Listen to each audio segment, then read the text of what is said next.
Seriously, Chris, if they need any decorating advice on that banner, ask Keith to call me so I can tell him right where to put it.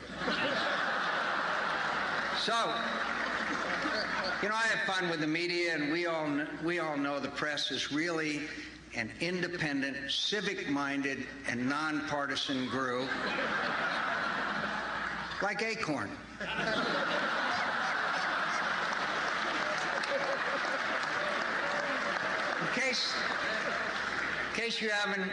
In case you haven't been following my opponent's Get Out the Vote campaign, Acorn is helping to register groups previously excluded, overlooked, and underserved.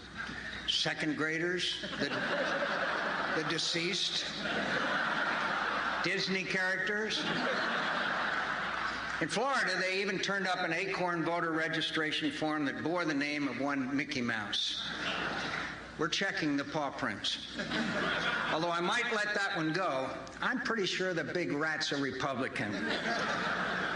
Anyway, we all know that Senator Obama is ready for any contingency, even the possibility of a sudden and dramatic market rebound. I'm told that at the first sign of recovery, he will suspend his campaign and fly immediately to Washington to address this crisis.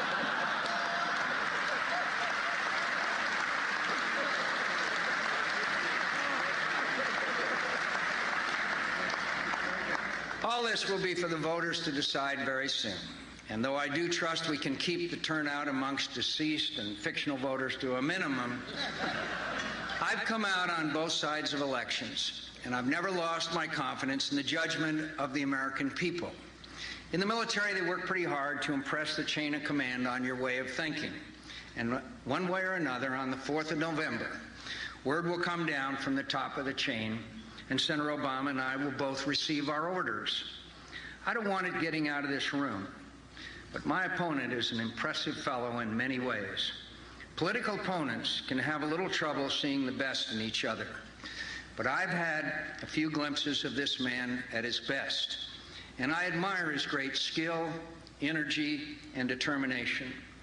It's not for nothing that he's inspired so many folks in his own party and beyond. Senator Obama talks about making history, and he's made quite a bit of it already. There was a time when the mere invitation of an African-American citizen to dine at the White House was taken as an outrage and an insult in many quarters. Today is a world away from the cruel and prideful bigotry of that time, and good riddance. I can't wish my opponent luck, but I do wish him well.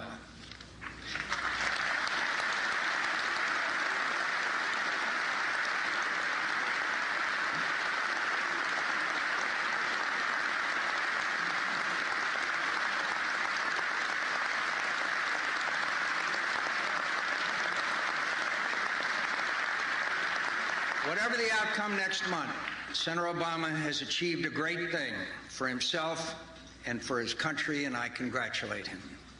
In his own day, Governor Al Smith achieved great things as well and traveled a harder path than most any presidential candidate before or since.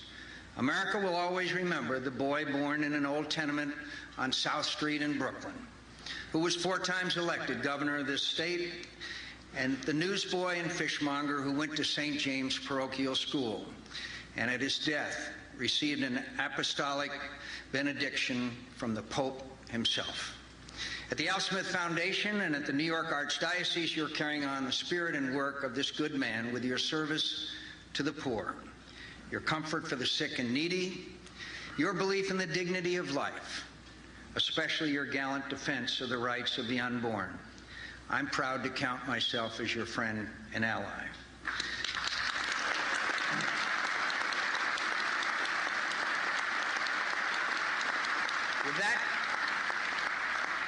With that, my friends, let me make way for my opponent, who tonight is making a comedy debut that I guess we could call the final test of this campaign.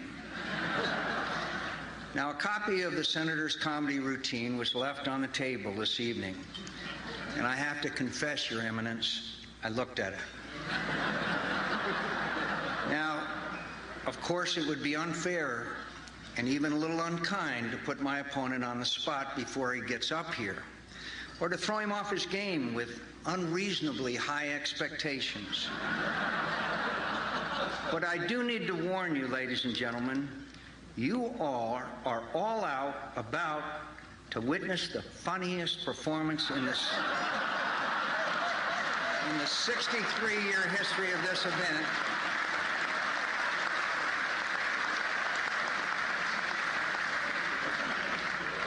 Let's not add to the mounting pressure he must be feeling. Just prepare yourself for non-stop hilarity. The funniest 15 minutes of your life or any other. I think he knows that anything short of that would mar the evening, insult our hosts, and perhaps even cost him several swing states. Senator Obama, the microphone is all yours. That was the Ben and John McCain at the Smith dinner. And